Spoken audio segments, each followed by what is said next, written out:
الحمدللہ وحدہ لا شریک لہ والصلاة والسلام علی من لا نبی بعدہ وعلی آلہ واصحابہ الذین اوفوا عہدہ اما بعد۔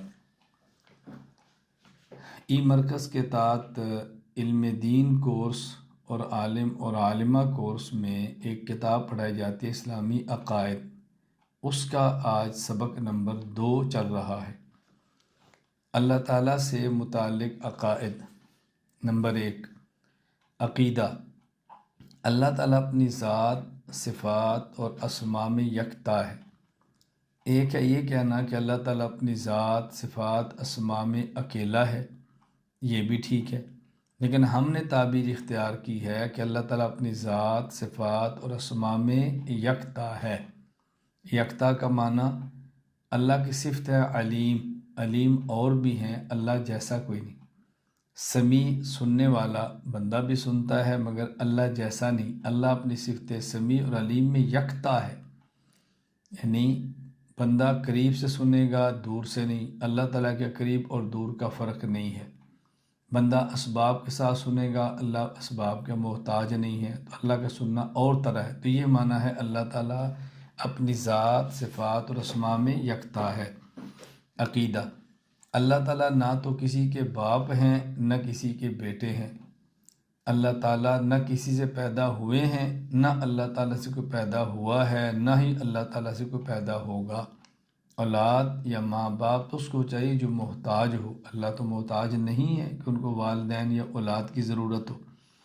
عقیدہ۔ اللہ تعالیٰ بغیر جسم، بغیر جہت اور بغیر مکان کے موجود ہے۔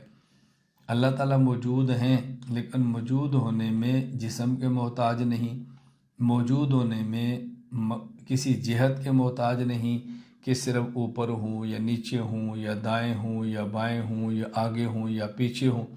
اسی طرح اللہ تعالیٰ موجود ہونے میں کسی خاص مکان کے محتاج نہیں ہیں کہ اللہ تعالیٰ فلاں مکان میں تو ہیں لیکن فلاں میں نہیں ہیں۔ عقیدہ۔ اللہ تعالیٰ اپنے موجود ہونے میں کسی مکان اور جگہ کے محتاج نہیں۔ اللہ تعالیٰ موجود ہیں، لیکن ایسا نہیں کہ اللہ تعالیٰ عرش پر ہیں، عرش نہیں ہوگا تو اللہ نہیں ہوں گے۔ اللہ زمین پر ہیں، زمین نہیں ہوگی تو اللہ نہیں ہوں گے۔ اللہ تعالیٰ ہیں لیکن کسی مکان اور جگہ کے محتاج نہیں ہیں۔ عقیدہ۔ اللہ تعالیٰ ہر وقت ہر جگہ موجود ہیں۔ ہر وقت موجود ہیں، یہ تو سمجھ آسانی سے آتی ہے۔ ہر جگہ موجود ہونے کا معنی یہ ہے کہ جب جگہ نہیں تھی اللہ تب بھی تھے، اب جگہ ہے اللہ تب بھی ہیں، جب جگہ نہیں ہوں گی اللہ تب بھی ہوں گے۔ مکانات نہیں تھے اللہ تعالیٰ تب بھی تھے، مکانات ہیں اللہ تعالیٰ تب بھی ہیں، مکانات نہیں ہوں گے اللہ تعالیٰ تب بھی ہوں گے۔ تو ہر جگہ موجود ہونے کا معنی یہ ہے۔ عقیدہ۔ اللہ تعالیٰ جہات ستہ، فوق یعنی اوپر، تحت یعنی نیچے، یمین یعنی دائیں، شمال یعنی بائیں، قدام یعنی آگے، خلف یعنی پیچھے کو محیط ہے۔ جہات، جہت کی جمع ہے، ستہ 6 کو کہتے ہیں، تو یہ جہات اور اطراف 7 ہیں۔ جہت کہتے ہیں طرف کو، آگے پیچھے، دائیں بائیں، اوپر اور نیچے۔ اللہ تعالیٰ تمام جہات کو محیط ہیں، یعنی کوئی بھی ایسی جگہ نہیں جو اللہ تعالیٰ کے احاطے میں نہ ہو اور اللہ تعالیٰ کی دسترس سے باہر ہو۔ عقیدہ۔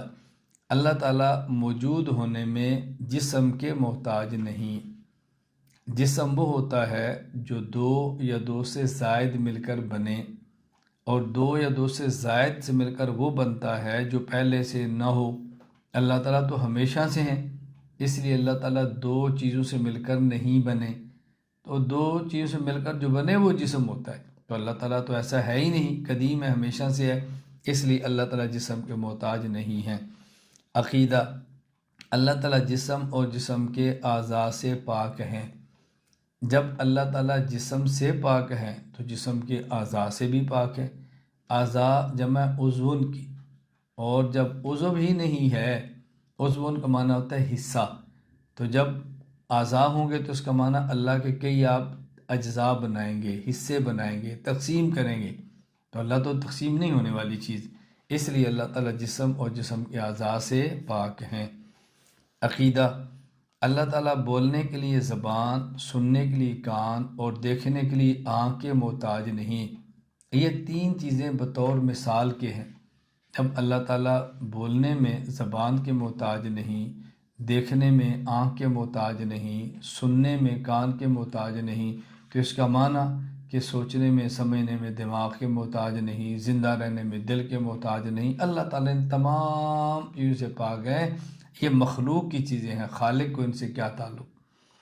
عقیدہ، اللہ تعالیٰ حرکت اور سکون سے پاک ہیں، یعنی اللہ تعالیٰ کو متحرک یا ساکن نہیں کہہ سکتے۔ دیکھیں، متحرک وہ ہوتا ہے جو کبھی ایک جگہ پر ہو، کبھی دوسری جگہ پر ہو، اور کبھی ایک جگہ کبھی دوسری جگہ۔ یہ وہی ہوتا ہے نا جس کا جسم ہو۔ جب اللہ تعالیٰ کا جسم ہی نہیں تو کبھی ایک جگہ کبھی دوسری جگہ کیوں ہوں گے؟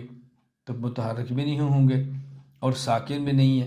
ساکن کا معنی ہے کہ ایک جگہ پہ ہو اور دوسری جگہ پہ نہ جا سکے، تو ایک جگہ پہ ہو کر دوسری جگہ پہ نہ جا سکے، یہ اس کا کام ہے جو جسم ہو۔ تو جب اللہ تعالیٰ کا جسم بھی نہیں ہے، اللہ تعالیٰ ساکن بھی نہیں ہے، اللہ تعالیٰ متحرک بھی نہیں ہے۔ عقیدہ، اللہ تعالیٰ صورت اور رنگ سے پاک ہیں۔ اللہ تعالیٰ کے بارے یہ نہیں کہہ سکتے کہ اللہ تعالیٰ کی صورت ایسی ہے، اللہ تعالیٰ کی شکل ایسی ہے، الیاذ باللہ اللہ تعالیٰ کی آنکھ ایسی ہے، ناک ایسا ہے، کان ایسا ہے، ایسا نہیں ہے۔ اور یہ بھی نہیں کہہ سکتے کہ اللہ تعالیٰ کا سفید رنگ ہے، اللہ تعالیٰ کا سرخ رنگ ہے، اللہ تعالیٰ کا فرا رنگ ہے۔ یہ صورتیں اور رنگیں یہ جسموں کی ہوتی ہیں۔ جب اللہ تعالیٰ صورت اور رنگ سے، اللہ تعالیٰ جسم سے پاک ہے، تو صورت اور شکل اور رنگ سے بھی پاک ہے۔ اللہ تعالیٰ کیفیات سے پاک ہے۔ کیفیت کا معنی ایک ہے گرمی اور ایک ہے کتنی گرمی، ایک ہے سردی اور ایک ہے کتنی سردی۔ یہ کتنی سردی یہ کیفیت ہے۔ ایک ہوتا ہے پیٹرول اور ایک ہوتا ہے کیسا پیٹرول، صاف ہے یا گندا ہے۔ تو یہ کیفیات ان چیزوں کی ہوتی ہیں جن کا جسم ہو، جن کا جسم نہ ہو ان کی کیفیت نہیں ہوتی۔ اس لیے اللہ تعالیٰ کیفیات سے پاک ہیں، کیونکہ اللہ تعالیٰ جسم سے پاک ہیں۔ عقیدہ، اللہ تعالیٰ کسی کے محتاج نہیں، اور کائنات کا ہر ذرہ اللہ تعالیٰ کا محتاج ہے۔ جو محتاج ہوگا وہ خدا نہیں بن سکتا، اور جو خدا ہوگا وہ محتاج نہیں ہو سکتا۔ پوری دنیا نے تو حاجت اس سے مانگنی ہے جو خدا ہے۔ جب وہ خود کسی کا محتاج ہوگا تو اسے حاجات کون مانگے گا؟ اس لیے اللہ تعالیٰ دنیا میں کسی کے محتاج نہیں۔ عقیدہ، اللہ تعالیٰ سارے جہان کے خالق اور مالک ہیں۔ سارے جہان میں کوئی ایک چیز بھی ایسی نہیں کہ جس کو اللہ نے پیدا نہ کیا ہو، اور ایسا بھی نہیں کہ پیدا کرنے کے بعد اللہ نے اپنے اختیار ختم کر دیا ہو۔ اللہ خالق بھی ہیں اور مالک بھی ہیں۔ دنیا میں کمپنیاں اپنی چیزیں بناتی ہیں اور ان چیزوں کی مالک ہوتی ہیں، لیکن جب چیزیں بیچ دیتی ہیں تو پھر ان کا ملک ان کی ختم ہو جاتی ہے۔ اللہ تعالیٰ نے چیزوں کو بنا کر بیچ نہیں دیا کہ اللہ تعالیٰ کا اختیار اور ملک ختم ہو جائے۔ اللہ تعالیٰ خالق بھی ہیں اور اللہ تعالیٰ مالک بھی ہیں۔ عقیدہ، اللہ تعالیٰ انسان کے افعال و اعمال کے خالق یعنی پیدا کرنے والے ہیں، اور انسان اپنے اعمال کا کاسب یعنی سر انجام دینے والا ہے۔ اب کھانا پیدا تو اللہ کرتا ہے، کھاتا انسان یا جانور ہے، تو اللہ تعالیٰ عمل کے خالق ہے۔ کھانے والا عمل پیدا اللہ نے کیا ہے، لیکن کھانے والا عمل انسان کرے گا۔ تو پیدا عمل کو اللہ کرتے ہیں اور اس عمل کو سر انجام انسان دیتا ہے۔ یہ مطلب ہے کہ اللہ تعالیٰ اعمال کے خالق ہیں اور بندہ اعمال کا کاسب ہے۔ عقیدہ، یہ کائنات خود بخود وجود میں نہیں آئی، بلکہ اس کو بنانے والی اللہ تعالیٰ کی ذات موجود ہے۔ جو خود بخود وجود میں آئے، جو خود بخود وجود میں آئے، اس کا معنی یہ ہے کہ وہ محتاج نہیں، حالانکہ کائنات کا ہر ذرہ اللہ کا محتاج ہے۔ تو بغیر وجود میں لانے والے کے مخلوقات میں سے کوئی بھی چیز موجود نہیں ہو سکتی۔ ایسا ممکن ہی نہیں ہے کہ کوئی چلانے والا نہ ہو اور کشتی چل جائے۔ کوئی ڈبونے والا نہ ہو اور ڈوب جائے، ایسا ممکن ہی نہیں ہے۔ اس لیے ذہن میں رکھ لیں کائنات خود بخود وجود میں نہیں آئی۔ حضرت امام اعظم ابو حنیفہ رحمہ اللہ تعالیٰ کا یہاں میں آپ کو مناظرہ سناتا ہوں تاکہ بات ذرا کھل جائے۔ حضرت امام اعظم ابو حنیفہ رحمۃ اللہ علیہ کا مناظرہ ایک داہریہ سے ہوا۔ داہریہ کہتے ہیں جو اللہ تعالیٰ کے وجود کے منکر ہیں اور اللہ کے وجود کو نہیں مانتے، وہ سمجھتے ہیں کہ یہ زمانے خود بخود چل رہا ہے، زمانہ چیزیں بنا رہا ہے، اللہ کے سے کوئی تعلق نہیں، خود بخود پیدا ہوتی ہے ختم ہو جاتی ہے۔ تو حضرت امام اعظم حنیفہ رحمہ اللہ کا مناظرہ طے ہو گیا تو حضرت امام صلی رحمۃ اللہ علیہ ذرا تاخیر سے پہنچے، تو دوسرے مخالف نے اعلان کیا کہ امام صاحب ابو حنیفہ نہیں آ رہے۔ جب پہنچ گئے تو کہا جی آپ دیر سے کیوں آئے ہیں؟ امام حنیفہ فرمانے لگے بات ان کو سمجھانے کے لیے کہ میں دیر سے اس لیے آیا ہوں کہ میرا گھر اس طرف ہے، درمیان میں دریا ہے، تو آگے کشتی نہیں تھی۔ تھوڑی دیر بعد میں نے دیکھا کہ ایک درخت کٹا خود بخود، پھر اس کے پھٹے بنے خود بخود، پھر اس سے کشتی بنی خود بخود۔ میں کشتی میں بیٹھا تو خود بخود کشتی چلنا شروع ہو گئی اور مجھے یہاں چھوڑ کر چلی گئی، مجھے اس لیے دیر ہو گئی۔ تو لوگوں نے کہا آپ کیسی بات کرتے ہیں، بھلا درخت خود بخود کٹ سکتا ہے، پھٹے خود بخود بن سکتے ہیں، کشتی خود بخود بن سکتی ہے اور خود بخود چل سکتی ہے؟ امام صاحب نے فرمایا یہ خود بخود کچھ نہیں ہو سکتا۔ کہا جی نہیں، تو کہا پھر یہ بتائیں کہ سورج بغیر نکالنے والے کے خود بخود کیسے نکل آتا ہے؟ چاند بغیر چلانے والے کے کیسے چل لیتا ہے؟ ہوا بغیر اڑانے والے کے کیسے اڑ سکتی ہے؟ بتائیں۔ تو یہی بات تو میں کہہ رہا ہوں کہ کائنات خود بخود وجود میں نہیں آتی، اس کو بنانے والا ہے جس کا نام اللہ ہے۔ تو ان لوگوں نے اس بات کو تسلیم کیا۔ عقیدہ: جب کائنات میں کچھ نہ تھا تو اللہ تعالیٰ اس وقت بھی تھے، اور جب کچھ نہیں ہوگا تو بھی اللہ تعالیٰ ہوں گے۔ اللہ تعالیٰ ازلی بھی ہیں اور ابدی بھی ہیں۔ ازلی کا معنی اللہ تعالیٰ ہمیشہ سے ہے، اور ابدی کا معنی اللہ تعالیٰ ہمیشہ رہیں گے۔ جب کائنات میں کچھ نہ تھا تو اللہ تعالیٰ اس وقت بھی تھے، یہ مطلب ہے اس کا کہ اللہ تعالیٰ ازلی ہے، اور جب کچھ نہیں ہوگا تو بھی اللہ تعالیٰ ہوں گے، یہ ہے اس کا مطلب کہ اللہ تعالیٰ ابدی ہیں۔ عقیدہ: اللہ تعالیٰ ہر چیز پر قادر ہیں، اللہ تعالیٰ کے ارادے میں کوئی چیز رکاوٹ نہیں بن سکتی۔ اللہ تعالیٰ قدرت والے ہیں، جو چاہیں وہ کر سکتے ہیں۔ جب قادر ہیں تو اس کا معنی ان کے راستے میں کوئی چیز رکاوٹ بن ہی نہیں سکتی۔ اگر کوئی چیز رکاوٹ بن جائے گی تو پھر قدرت کیسی ہوئی، پھر قادر کیسا ہوا؟ پھر تو قادر نہ ہوا نا۔ تو اللہ تعالیٰ کے قادر ہونے کا مطلب یہ ہے کہ اللہ تعالیٰ کے راستے میں کوئی چیز رکاوٹ نہیں۔ یہاں مجھے ایک واقعہ یاد آیا کہ ایک مناظرہ تھا عیسائی پادری کا، اور مناظرہ ایک طالب علم سے تھا۔ بات چلتی رہی اور کافی بات لمبی ہو گئی، نتیجہ نکلا وہ عیسائی پادری طالب علم سے قابو نہیں آ رہا تھا۔ تو ایک ان پڑھ بابا جی تھے، وہ فرمانے لگے کہ مجھے موقع دو، اس سے میں بات کرتا ہوں۔ تو لوگوں نے کہا کہ بابا جی یہ اتنے پڑھے لکھے آدمی سے قابو نہیں آ رہا تو آپ کیسے قابو کریں گے؟ کہا نہیں مجھے موقع دو، میں بات کرتا ہوں۔ جب بابا جی نے بات کی تو عیسائی پادری سے پوچھا کہ اچھا پادری صاحب یہ بتائیں کہ اللہ تعالیٰ کی عمر کتنی ہے؟ اس نے کہا جی وہ تو ہمیشہ سے ہیں۔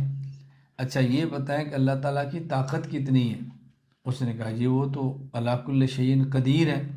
اچھا یہ بتائیں کہ اللہ تعالیٰ کے بچے کتنے ہیں؟ کہا جی ایک۔ کہا اس کا نام کیا ہے؟ کہا حضرت عیسیٰ علیہ السلام۔ مناظرہ اس پہ تھا کہ عیسائی کہتا تھا عیسیٰ علیہ السلام اللہ کے بیٹے ہیں، اور مسلمان کہتے کہ اللہ کے بیٹے اللہ کی کوئی اولاد ہی نہیں ہے۔ بابا جی نے فرمایا کہ مجھے ایک بات سمجھ نہیں آ رہی، اللہ تعالیٰ کی عمر کھربوں سال سے زیادہ، اور طاقت دنیا میں سب سے زیادہ، اور بیٹا صرف ایک، تو پھر آپ ایسا کرو کہ مجھے خدا مان لو، میری عمر 60 سال ہے اور میرے بیٹے 10 ہیں۔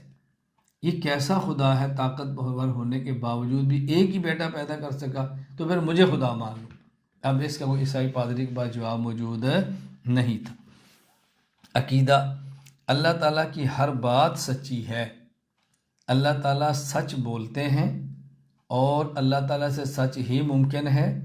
اللہ تعالیٰ نہ جھوٹ بولتے ہیں، نہ ہی اللہ تعالیٰ کبھی جھوٹ بولیں گے۔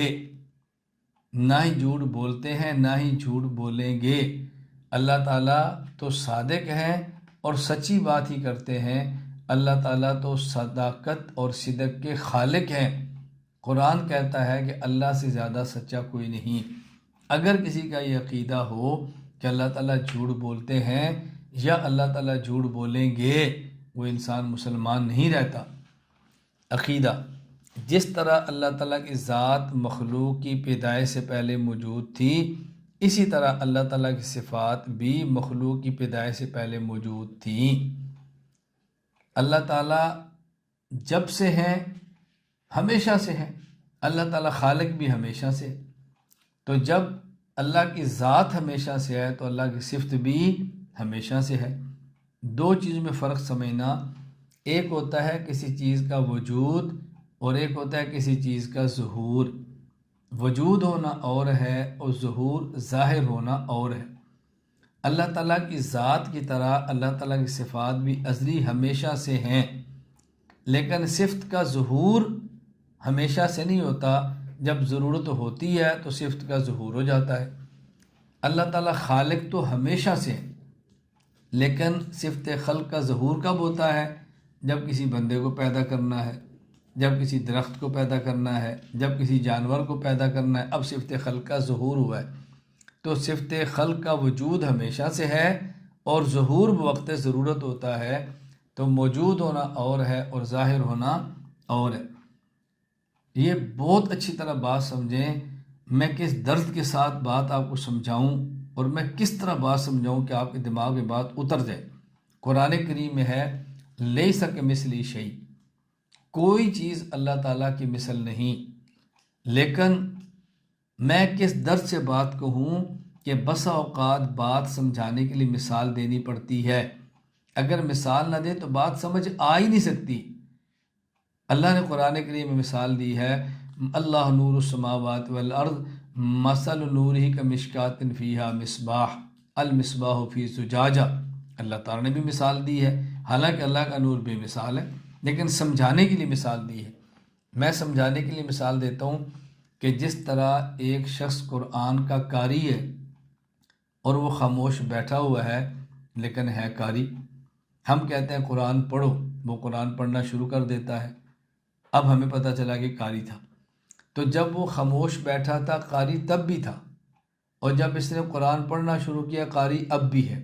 فرق یہ ہے کہ جب خاموش تھا اس قاری کے اندر صفت قرات موجود تھی، اور جب قرآن پڑھنا شروع کیا اب اس قاری صاحب کی صفت قرات کا ظہور ہوا ہے۔ تو صفت کا موجود ہونا اور ہے، ظہور ہونا اور ہے۔ تو جس طرح یہ قاری صاحب قرآن پڑھنے سے پہلے بھی قاری تھے، لیکن صفت قرات کا ظہور تب ہوا جب پڑھنا شروع کیا، اسی طرح اللہ تعالیٰ اس مخلوق کے پیدا ہونے سے پہلے بھی خالق تھے، لیکن صفت خلق کا ظہور تب ہوا جب مخلوق کو پیدا فرمایا۔ عقیدہ: جس طرح اللہ تعالیٰ کی ذات مخلوق کے فنا ہونے کے بعد رہے گی، اسی طرح اللہ تعالیٰ کی صفات بھی مخلوق کے فنا ہونے کے بعد باقی رہیں گی۔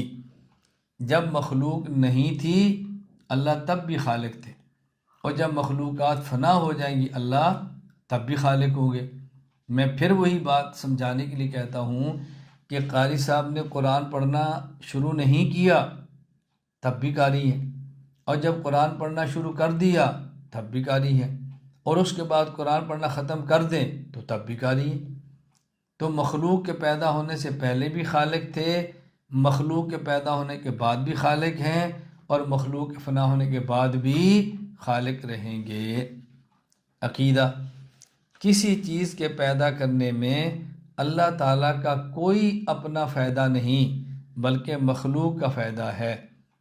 اللہ تعالیٰ جب بھی کسی چیز کو پیدا کرتے ہیں تو اللہ کو اس کی کوئی ضرورت نہیں ہے۔ اللہ مخلوق کے فائدے کے لیے پیدا کرتے ہیں۔ انسان کو پیدا کیا اس لیے نہیں کہ انسان پیدا نہ ہوتا تو اللہ کی حکومت اور بادشاہت کا چلنا مشکل ہوتا، اللہ کو تو ضرورت نہیں ہے۔ تو کسی بھی چیز کے پیدا کرنے میں اللہ کا اپنا فائدہ نہیں، اللہ کی مخلوق کا فائدہ ہوتا ہے، تو اللہ مخلوق کے فائدے کے لیے مخلوق کو پیدا فرماتے ہیں۔ عقیدہ: اللہ تعالیٰ جب کسی کو بیماری یا موت دیتے ہیں تو اللہ تعالیٰ کو یہ ڈر نہیں ہوتا کہ لوگ اللہ تعالیٰ کا نقصان کریں گے یا اللہ تعالیٰ سے کوئی بدلہ لے لے گا۔ دنیا میں کوئی بندہ جب کسی کا بظاہر نقصان کرے تو ڈرتا ہے کہ مجھ سے بدلہ لے۔ اللہ تعالیٰ کا معاملہ یہ نہیں ہے کہ اللہ تعالیٰ جب کسی کو موت دیں تو ان کو یہ ڈر ہو کہ کوئی بندہ اللہ سے پوچھ لے گا آپ نے میرے ابا کو موت کیوں دی ہے۔ اللہ تعالیٰ لا یسأل عما یفعل وہم یسألون، کوئی خدا سے نہیں پوچھ سکتا کہ یہ کام آپ نے کیوں کیا ہے۔ اللہ صمد ہیں، غیر محتاج ہیں، بے نیاز ہیں، قدرت والے اور طاقت والے ہیں۔ عقیدہ: اس دنیا میں جو کچھ ہو چکا ہے، جو کچھ ہو رہا ہے اور جو کچھ ہوگا وہ سب کچھ اللہ تعالیٰ کو معلوم ہے۔ جو ہوا وہ بھی معلوم ہے، ہمیں معلوم نہیں۔ جو ہو رہا ہے وہ کچھ ہمیں معلوم ہے اور بہت زیادہ معلوم نہیں، اور جو کچھ ہوگا اللہ تعالیٰ کو ابھی سے معلوم ہے۔ میں پھر یہ بات دہراتا ہوں، اللہ تعالیٰ بے مثال ہیں، لیکن مثال نہ دے تو بات سمجھ نہیں آتی۔ یعنی جو چیز ابھی نہیں ہوئی اللہ تعالیٰ اس کو بھی جانتے ہیں۔ اس کی آسان سی مثال سمجھو کہ جس طرح ایک بندہ بہت دور سے آ رہا ہو، اتنا دور ہو کہ ہمیں آنکھ سے نظر نہ آئے، تو وہاں دوربین لگا دیں، تو دوربین لگانے سے وہ اتنا دور ہوتا ہے لیکن نظر ایسے آتا ہے جیسے ہمارے بالکل قریب ہے۔ تو جس طرح بندہ بہت دور ہو، آنکھ اس کو نہ دیکھ سکے، دوربین اس کو اتنی دور سے بھی دیکھ لیتی ہے۔ بالکل اسی طرح ایک چیز ہونے والی بہت دور ہو، صدیوں بعد اس نے ہونا ہو، تو اللہ تعالیٰ اس کو ابھی سے دیکھتے ہیں کہ ہو رہی ہے۔ جس طرح کوئی بہت دور ہو اور ہمیں آنکھ سے نظر نہ آئے اور دوربین دکھا دیتی ہے کہ وہ چیز کیا ہو رہی ہے۔ دیکھیں نا، آسمانوں کے قریب کتنی چیزیں آپ اوپر دیکھیں ذرا، سینکڑوں کلومیٹر دور ہوتی ہیں اور آپ آلے سے دیکھ لیتے ہیں نا، آنکھ سے نہیں دیکھ سکتے۔ تو اللہ تعالیٰ تو آلات کے محتاج نہیں ہے، اللہ تعالیٰ اتنی دور سے اس طرح دیکھ لیتے ہیں اور اللہ تعالیٰ کو معلوم بھی ہوتا ہے۔ عقیدہ: جو چیزیں ہمیں نظر آتی ہیں اللہ تعالیٰ وہ بھی جانتے ہیں، اور جو ہماری آنکھوں سے پوشیدہ ہیں اللہ تعالیٰ کو وہ بھی معلوم ہے۔ کچھ چیزیں ہمیں نظر آ رہی ہیں اور زیادہ چیزیں ہمیں نظر نہیں آ رہی، اور اللہ تعالیٰ سب چیزیں جانتے ہیں۔ کوئی چیز بھی اللہ تعالیٰ سے پوشیدہ نہیں، کوئی چیز ایسی نہیں کہ جو اللہ تعالیٰ کو نظر نہ آ رہی ہو۔ میں پھر سمجھانے کے لیے مثال دیتا ہوں، اس کو تو سمجھانے کی بھی ضرورت نہیں ہے کہ بڑے آرام سے بات سمجھ آ رہی ہے۔ میں ایک یہاں کمرے کے اندر بیٹھا ہوں اور کمرے سے باہر کیا ہے مجھے سمجھ نہیں آ رہا، لیکن اگر میں کیمرہ لگا لوں تو ساتھ والے کمرے میں کیا ہو رہا ہے میں یہاں بیٹھ کر دیکھ رہا ہوں۔ تو اگر میرے دیوار کے پیچھے جو چیز موجود ہے وہ مجھے کیمرے سے نظر آ سکتی ہے، تو اللہ کی ذات جو ہر جگہ موجود ہے، اللہ تو یہاں بھی ہے وہاں بھی ہے، تو اللہ کو تو معلوم ہے نا وہاں کیا ہو رہا ہے۔ اللہ کے لیے تو ہر چیز ایسی ہے جیسے ہمارے سامنے ہے۔ اللہ تو موجود بلا جسم، بلا جہت، بلا مکان اور ہر جگہ ہے۔ عقیدہ: اس کائنات کے ذرے ذرے پر اللہ تعالیٰ کو مکمل اختیار حاصل ہے۔ کائنات کا بڑا مکان، کائنات کا چھوٹا مکان، کائنات کی طاقتور ہوائیں اور کائنات کی بغیر طاقت کے کمزور لوہیں، سب پر اللہ کو اختیار ہے۔ کائنات کے طاقتور پہاڑ اور کائنات کی نرم زمین سب اللہ کے اختیار میں ہے۔ یہ تب تک ہے جب تک اللہ چاہیں گے، جب اللہ فیصلہ کرنے ختم کرنے کا تو پھر یہ سیکنڈ کے اندر ہر چیز فنا ہو جائے گی۔ عقیدہ: اللہ تعالیٰ ہی عبادت کے لائق ہے، اللہ تعالیٰ کے علاوہ کوئی معبود بننے کے لائق نہیں۔ ایک ہے کہ ہم اللہ تعالیٰ کی عبادت کرتے ہیں اور اللہ تعالیٰ کے علاوہ کسی کی عبادت نہیں کرتے، اور ایک ہے کہ اللہ تعالیٰ ہی عبادت کے لائق ہے، اللہ تعالیٰ کے علاوہ کوئی عبادت کے لائق ہی نہیں۔ دونوں میں فرق سمجھیں۔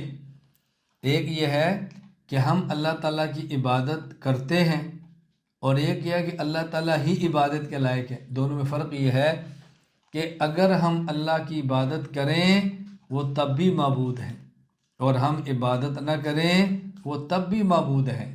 یعنی اللہ ہی کی ذات عبادت کے لائق ہے، اللہ کا معبود ہونا ہمارے عبادت کرنے پر نہیں ہے کہ ہم عبادت کریں گے تو معبود ہوں گے، اور ہم عبادت نہیں کریں گے وہ معبود نہیں ہوں گے۔ ایسا ہرگز نہیں ہے۔ اللہ تعالیٰ عبادت کے لائق، اللہ تعالیٰ ہی عبادت کے لائق ہیں، اور کوئی شخص اللہ تعالیٰ اللہ کے علاوہ عبادت کے لائق نہیں۔ پوری کائنات مل کر اللہ کو سجدہ کرے، اللہ کی الوہیت میں اضافہ نہیں ہوتا۔ کائنات کے سارے لوگ اللہ کے سجدے کا انکار کر دیں، اللہ کی الوہیت میں کمی نہیں ہوتی۔ میں سمجھانے کے لیے کہا کرتا ہوں، پوری کائنات کے لوگ مل کے اللہ کے نبی حضرت محمد صلی اللہ علیہ وسلم کا کلمہ پڑھ لیں، ان کی مصطفی میں اضافہ نہیں ہوتا، اور پوری کائنات کے لوگ حضور کا کلمہ چھوڑ دیں تو آپ کی مصطفی میں کمی نہیں ہوتی۔ جس طرح اللہ اپنی الوہیت میں بندوں کی عبادت کے محتاج نہیں ہے، مصطفیٰ بھی اپنی مصطفی میں لوگوں کے چاہنے یا نہ چاہنے کے محتاج نہیں ہے۔ عقیدہ: نیک اعمال پر اجر و ثواب دینا اللہ تعالیٰ کا کرم ہے، اور گناہ پر سزا دینا اللہ تعالیٰ کا عدل ہے، اور گناہ گار کو معاف کر دینا اللہ تعالیٰ کا فضل ہے۔ نیک اعمال پر جو اللہ تعالیٰ اجر دیتے ہیں، اس وجہ سے نہیں کہ اللہ تعالیٰ کے ذمہ فرض ہے اجر دینا۔ اجر کا تعلق تو اخلاص کے ساتھ ہے۔ کام کرنے والے کا اخلاص کیا اس قابل ہے کہ اس پر اس کو اجر ملے، یہ سوچنا چاہیے۔ تو جب ہمارا اخلاص ہی اتنا کمزور ہے کہ جس پر اجر کا سوال ہی پیدا نہیں ہوتا، اللہ پھر بھی اجر دیتے ہیں، تو یہ اللہ کا کرم نہیں تو اور کیا ہے۔ اور گناہ پر جو اللہ سزا دیتے ہیں، یہ عدل ہے، یہ قانون ہے۔ جو گناہ کرے اس کو سزا ملنی چاہیے، لیکن اللہ کے ذمہ نہیں ہے کہ ضرور سزا دیں۔ اللہ دیں تو عدل ہے، اور نہ دیں تو اللہ کا فضل ہے، گناہ گار کو معاف کر دیں۔ تو نیک اعمال پر اجر و ثواب دینا یہ اللہ کا کرم ہے، بندہ حقدار نہیں ہے کہ اجر کی بنیاد اخلاص ہے، اور بندے کا اخلاص بہت کمزور ہوتا ہے۔ اور گناہ پر سزا دینا یہ اللہ کا عدل اور قانون ہے، لیکن اللہ معاف کر دیں تو یہ اللہ تعالیٰ کا فضل ہے۔ یہاں مجھے حکیم الامت مجدد الملت مولانا اشرف علی تھانوی رحمہ اللہ کا مقولہ یاد آیا۔ حضرت فرمایا کرتے تھے، ہم اللہ سے جنت اس لیے نہیں مانگتے کہ ہم جنت کے مستحق ہیں، ہم اللہ تعالیٰ سے جنت اس لیے مانگتے ہیں کہ ہم جہنم کے عذاب کو برداشت نہیں کر سکتے۔ عقیدہ: اللہ تعالیٰ کا ذاتی نام صرف ایک ہے، اللہ۔ اللہ تعالیٰ کا ذاتی نام صرف ایک ہے، اللہ۔ اللہ تعالیٰ کا ذاتی نام صرف ایک ہے، اللہ۔ اور یہ وہ ذاتی نام ہے کہ جب تک دنیا میں ایک شخص ایک مرتبہ اللہ کہنے والا ہوگا، قیامت قائم نہیں ہوگی۔ میرا ایک جگہ بیان تھا، اور بیان کے بعد بیعت کا سلسلہ شروع ہونے لگا، تو ایک صاحب نے کہا کہ میرا جی چاہتا ہے بیعت کروں، لیکن میں ذکر نہیں کر پاؤں گا، یہ میری الجھن ہے۔ تو میں نے ان سے کہا، آپ 24 گھنٹے میں ایک مرتبہ اللہ کہہ سکتے ہیں؟ کیا جی کہہ سکتا ہوں۔ میں نے کہا آپ کا اتنے ذکر کافی ہے، آپ 24 گھنٹے میں ایک مرتبہ اخلاص کے ساتھ اللہ کہہ لیا کرو۔ میں نے کہا ایک بار اللہ کہنا ایسا ہے کہ قیامت کو روک دیتا ہے، تو آپ کیا سمجھتے ہیں لفظ اللہ میں کتنی تاثیر اور طاقت ہوگی۔ اللہ، یہ اللہ کا ذاتی نام صرف ایک ہے۔ عقیدہ: اللہ کے صفاتی نام بہت سارے ہیں، جن میں سے 99 نام مشہور ہیں۔ یہ 99 نام ایک ہی حدیث کے اندر آئے ہیں، جبکہ اس کے علاوہ بھی اللہ تعالیٰ کے نام ہیں، لیکن یہ 99 نام معروف ہیں۔ وہ 99 نام کون سے ہیں؟ هو اللہ الذی لا الہ الا هو الرحمن الرحیم الملک القدوس السلام المؤمن المہیمن العزیز الجبار المتکبر الخالق البارئ المصور الغفار القہار الوہاب الرزاق الفتاح العلیم القابض الباسط الخافض الرافع المعز المذل السمیع البصیر الحکم العدل اللطیف الخبیر الحلیم العظیم الغفور الشکور العلی الکبیر الحفیظ المقیت الحسیب الجلیل الکریم الرقیب المجیب الواسع الحکیم الودود المجید الباعث الشہید الحق الوکیل القوی المتین الولی الحمید المحصی المبدئ المعید المحیی الممیت الحی القیوم الواجد الماجد الواحد الصمد القادر المقتدر المقدم المؤخر الاول الآخر الظاہر الباطن الوالي المتعال البر التواب المنتقم العفو الرؤوف مالك الملك ذو الجلال والإكرام المقسط الجامع الغني المغني المانع الضار النافع النور الهادي البديع الباقي الوارث الرشيد الصبور۔ اللہ تعالیٰ کے ان صفاتی ناموں کو آپ دو طرح سے پڑھ سکتی ہیں۔ نمبر 1، هو اللہ الذی لا الہ الا ہو، یا رحمان یا رحیم یا ملک یا قدوس یا سلام یا مؤمن، یا کے ساتھ۔ اور دوسرا بغیر یا کے، هو اللہ الذی لا الہ الا ہو الرحمن الرحیم الملک القدوس السلام المؤمن، دونوں طرح ٹھیک ہے۔ یہاں میں ایک اپنا تجربہ عرض کرتا ہوں کہ جو شخص یہ چاہے میں دعا کروں اللہ تعالیٰ میری دعا قبول فرما لیں، اس کا ایک طریقہ یہ ہے کہ سورہ حشر کا آخری رکوع، یا ایہا الذین آمنوا اتقوا اللہ ولتنظر نفس ما قدمت لغد واتقوا اللہ ان اللہ خبیر بما تعملون، آخری رکوع 11 مرتبہ درود پاک پڑھیں۔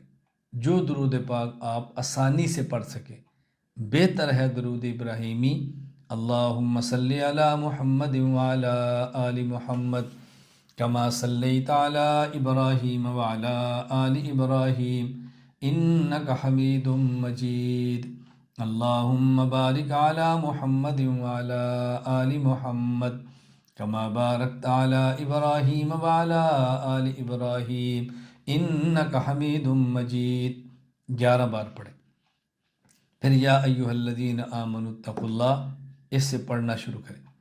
جب یہاں پر پہنچے لو انزلنا ھذا القرآن علی جبل لرأیتہ خاشعا متصدعا من خشیۃ اللہ، یہاں رک جائیں اور یہاں اللہ سے دعا کریں جو اپنی تکلیف ہو، اپنی مصیبت ہو، اپنی حاجت ہو، اپنی ضرورت ہو، یہ یا اللہ میں مقروض ہوں اور یہ میرا قرض میرے ہی لیے پہاڑ ہے، اپنی قدرت اور طاقت سے اس پہاڑ کے ریزے ریزے فرما دے۔ اے اللہ میرا فلاں مقدمہ ہے، میرا کیس ہے، جھوٹا ہے، اللہ یہ میرے لیے پہاڑ ہے، اپنی طاقت اور قدرت سے اس کو ریزہ ریزہ فرما دے۔ اس طرح یوں دعا کریں اور اس کے بعد پھر آگے پڑھیں۔ پھر جاگے پہنچے لہ الاسماء الحسنی، اس پر پھر رک جائیں اور پھر یہ اسماء حسنہ مکمل پڑھیں، اور جو دل میں حاجت ہے وہ دل میں رکھیں، اسماء حسنہ مکمل پڑھیں۔ اسماء حسنہ مکمل پڑھنے کے بعد پھر دعا مانگیں کہ یا اللہ میں ان تیرے مبارک نام، تیرے اسماء حسنہ کی برکت سے یہ دعا کرتا ہوں، یہ دعا کرتی ہوں، میں اپنی فلاں ضرورت مانگتی ہوں، میں فلاں ضرورت مانگتا ہوں۔ اور اس کے بعد رکوع ختم کریں اور ختم کرنے کے بعد پھر 11 مرتبہ درود پاک پڑھیں اور اپنے چہرے پر ہاتھ پھیر لیں۔ اللہ کی ذات سے امید ہے کہ انشاءاللہ اللہ دعا قبول فرمائیں گے۔ یہ میں اپنے تجربے کی بنیاد پہ کہہ رہا ہوں، یہ نہیں کہ یہ دعا قرآن کریم میں ہے، یہ دعا حدیث پاک میں ہے، اس کو پڑھیں گے تو دعا قبول ہوگی، فلاں کتاب میں لکھا ہے۔ میں اپنے تجربے کی بنیاد پہ کہہ رہا ہوں، اس کو ذہن نشین فرما لیں۔ عقیدہ، جو بندہ اللہ تعالیٰ کے یہ 99 نام زبانی یاد کرے گا تو اللہ تعالیٰ اسے قیامت کے دن جنت عطا فرمائیں گے۔ اللہ تعالیٰ کے نام اور بھی ہیں، لیکن جنت کا وعدہ ان 99 ناموں پر حدیث پاک میں موجود ہے کہ اللہ تعالیٰ کے 99 نام ہیں، جو ان 99 ناموں کو حفظ کرے گا اور یاد کرے گا اللہ تعالیٰ اس کو جنت میں داخلہ عطا فرمائیں گے۔ آپ چونکہ میرے شاگرد ہیں، بچیاں میری شاگرد ہیں، بہت ساری مجھ سے بیعت ہیں، اس لیے میں اپنا عمل آپ کو بتا رہا ہوں۔ الحمدللہ میں ہر روز چاش کی نماز کے بعد ایک مرتبہ اسماء حسنہ پڑھ کے جو دعا مانگنی ہے اللہ تعالیٰ سے مانگتا ہوں۔ جو میرا معمول ہے روزانہ اسماء حسنہ پڑھنا، اور میری خواہش ہوگی کہ آپ بھی نیت کر لو، ہم انشاءاللہ اسماء حسنہ روزانہ ایک مرتبہ پڑھیں گے، اور تمام ہماری بچیاں اسماء حسنہ یاد کریں اور اپنی معلمات کو سنائیں۔ تمام شاگرد اسماء حسنہ یاد کریں اور اپنے اساتذہ کو سنائیں، اہتمام کریں، اپنے گھر میں لکھ کے لگائیں۔ یہ بہت مبارک چیزیں ہیں۔ عقیدہ: جو کام انسان کے اختیار میں نہیں، ان میں صرف اللہ تعالیٰ سے ہی مدد مانگی جائے۔ کام دو قسم کے ہیں، بعض ہیں ما فوق الاسباب، بعض ہے ما تحت الاسباب۔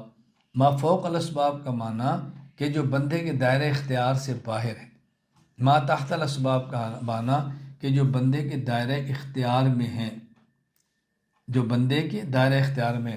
تو جو ما فوق الاسباب ہیں وہ تو اللہ ہی سے مانگے، اور جو ما تحت الاسباب ہیں وہ بندے سے مانگ سکتے ہیں۔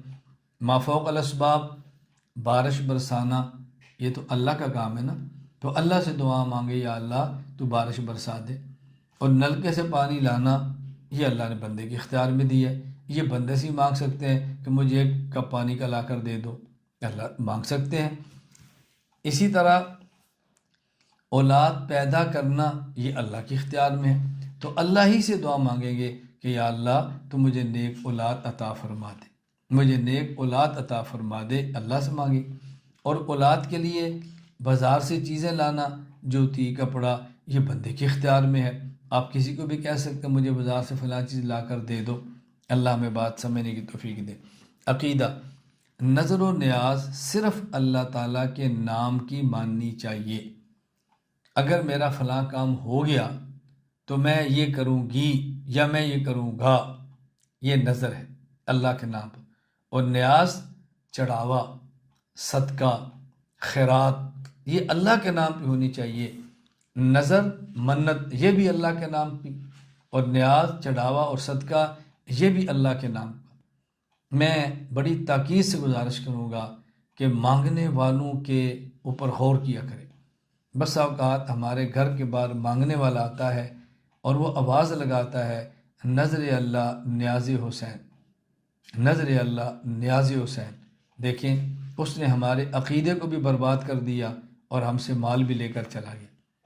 خیال کریں، یہ دیکھا کریں کس مانگنے والے کو دینا ہے۔ کوئی حاجت مند ہو، ضرورت مند ہو، موت حیات کی کشمکش میں ہو، بیمار ہو، ہسپتال میں پڑا ہو، یہ الگ ایشو ہے، آپ اس میں کسی کافر کی بھی مدد کریں۔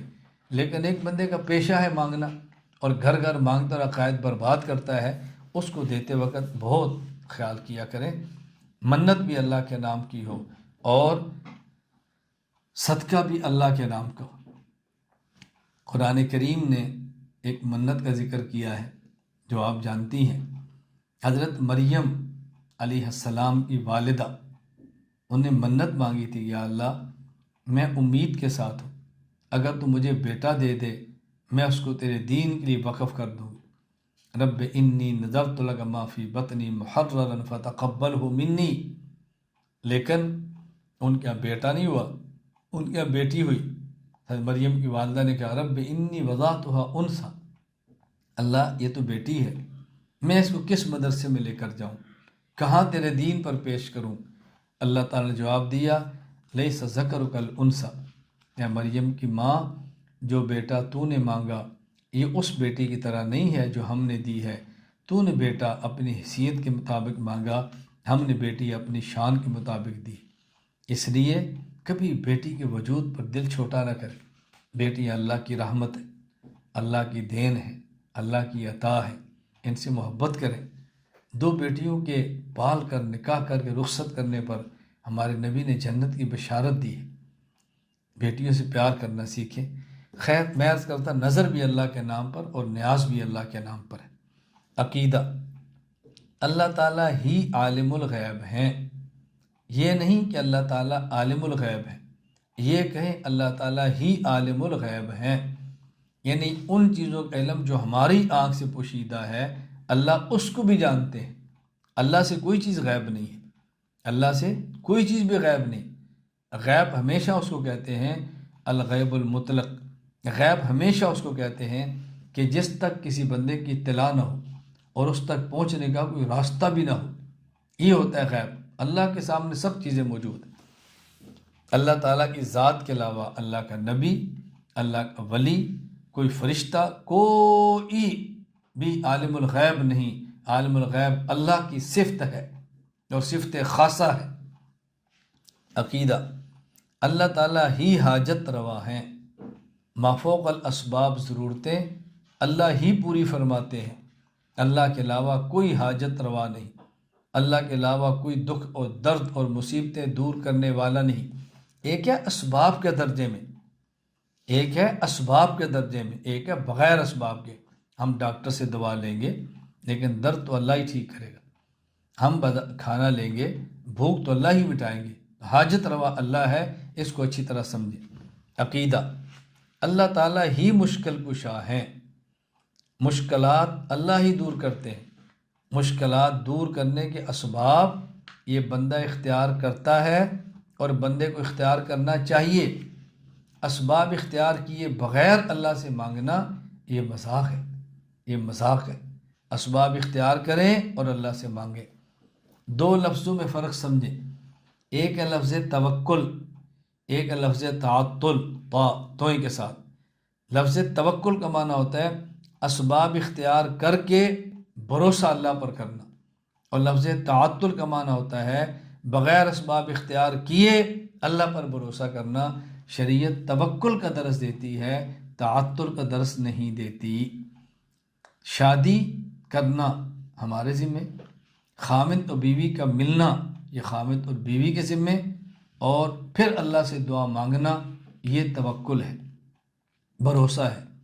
نکاح نہ کریں، خامد بیوی نہ ملیں اور اولاد کی اللہ سے امید رکھیں، یہ تعطل ہے۔ محنت کریں، مزدوری کریں، اللہ سے مانگیں، یہ توکل ہے۔ محنت مزدوری نہ کریں، گھر بیٹھے رہیں، اللہ سے مانگتے رہیں، یہ تعطل ہے۔ شریعت توکل کا درس دیتی ہے، تعطل کا درس نہیں دیتی۔